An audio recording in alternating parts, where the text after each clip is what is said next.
So let's dive quite literally into the next episode of Donkey Kong Country 3, folks. This is part 23, and this is kind of a slag episode just because we don't make any progress, but that's kind of the concept about it.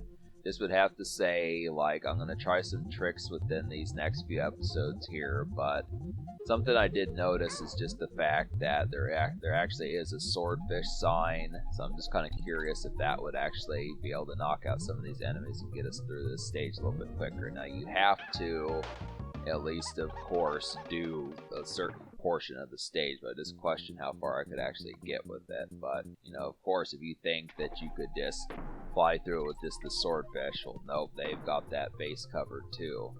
But yeah, so I'm kind of, as you can see within this gameplay, I'm starting to lose my patience with this particular stage, so I just get a death on purpose as a result. But now, also as a result, I'm going to have to go and get some lives. So I was trying to farm for lives. I was trying to see if I could go back to World 1 or something like that and get a bunch of 1-ups. I tried playing some of the mini games. So this is kind of a mini game episode. I'm gonna mess with some of those mini games and like the carnival-esque type stuff, but it just doesn't really work that well.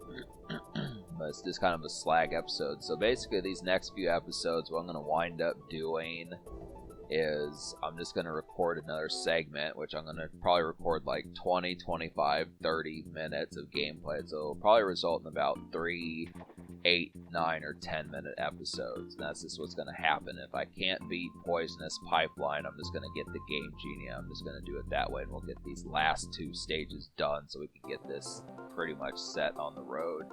I was just trying to subvert the concept of a game over, just so I wouldn't have to, because it's kind of like, I feel like I could probably beat Poisonous Pipeline if I had save states or something like that. If I were to just keep referring back to the state save that I had, I could probably eventually beat that stage, but you know, just playing it the old-fashioned on an actual Super Nintendo machine kind of way is just a lot different. But I can't even beat this asshole, so that's just kind of the thing about it. But yeah, I could definitely stand to get some extra lives here, but it just doesn't work. I thought maybe if I could do that, I could, you know, have enough attempts to where I could, you know, he won just like instantly. That's kind of the thing. I don't appreciate that, but so not only did I not get any extra lives, but I lost, you know, coins and stuff, so it just kind of happens to be a thing. But so yeah, that's just kind of the concept about it. I'm just trying to figure out means to subvert like the game over, but it doesn't really work. Just if you want to spare yourself some time here, but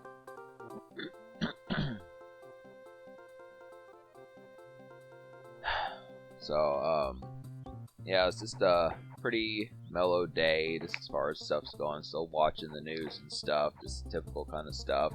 Right now there's just been a bunch of forest fires like recently or a few months ago. I don't know if I talked about this in earlier episodes, but there was like some forest fires in Canada that wound up smogging into like New York and the east coast of the United States and that type of stuff, and eventually making it towards the middle of the country and that type of stuff, places where I live and that type of stuff. So this is kind of, you know, there's just been a lot of forest fires. You know, it's kind of up in the air. Some folks believe in global warming, some don't. I just look at the concept that I didn't really get an extra life. Losing track. Oh, I guess I did get 1 life. I guess I did get some bananas. That's another thing you can do, is even if you don't really win that well, you can get some bananas in there just to be able to at least, I mean, you have to play a lot of games, but I don't feel like doing this all day. I mean, that would probably be like 5 or 6 episodes just me trying to get back to that. I'm just curious as to what's going to happen when I get to this. I'm just kind of like, hell, just trying to stack up some lives, you know, maybe I could get to 3, 4, 5, or 6 or something, but my patience was just kind of wearing thin with this episode. By this point, I was pissed off because I knew I didn't want to do, I mean, I know all I would have had to have done is just get to the midway checkpoint again if I did get a game over, but I really didn't want to do it. It was just kind of, I was on my last threads of patience and just kind of saying that at least I wanted to try it and see if I could just get past from the midway point, but it just wasn't holding up. It really happened to be a thing, so I figured, you know, we'll just try it with 2 more lives, something like that, or a few more. But I think this game, I'm not for certain, but I'm kind of questioning the concept, like if you, I get the feeling that yeah, just because I know I've had more lives than this across the playthrough that I've done, but once you turn off the machine, it loses count of the lives. And I don't know why it does that. I think the Super Nintendo is powerful enough to keep the lives counter.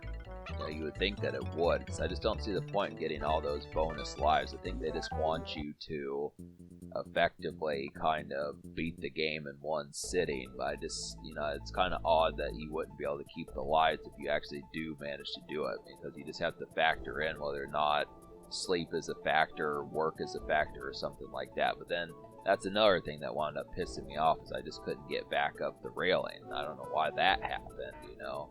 This was really something that pissed me off, so I think I did have to wind up resetting the Super Nintendo. I couldn't figure out why I couldn't get up this mountain. This water, not mountain, but waterfall, you know. This was kind of idiotic, you know. I just couldn't figure out where that came from. I mean, I was using the same device as I did before, and I had to sit there and listen to this guy talk, you know,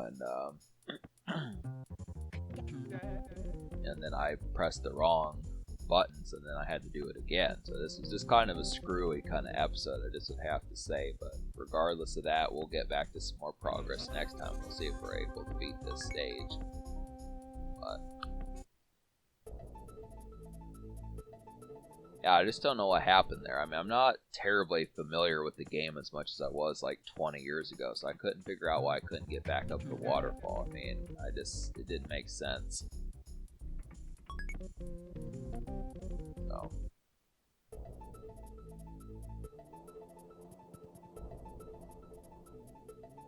yeah, I just should be doing that. So I think I do wind up resetting the Super Nintendo.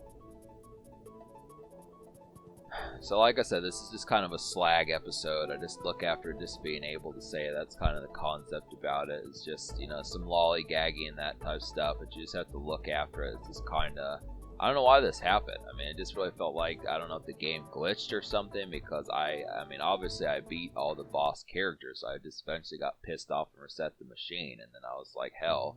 And then I briefly tried to do it again, but then I just died, and I was just like, screw it. So it just kind of happened to be the thing. But we'll get on our way here, so we'll actually get with a more better progress of this particular episode in the next few episodes. I'm going to try this one more again. We'll see what happens from there as far as that kind of actively goes. But this is what I didn't want to do, folks, so I'm going to try it anyways. But so yeah, that would basically take care of it. So in terms of that, subscribe for more fun. Thanks for watching, and have a wonderful night. We'll get a few more of these cranked out and such.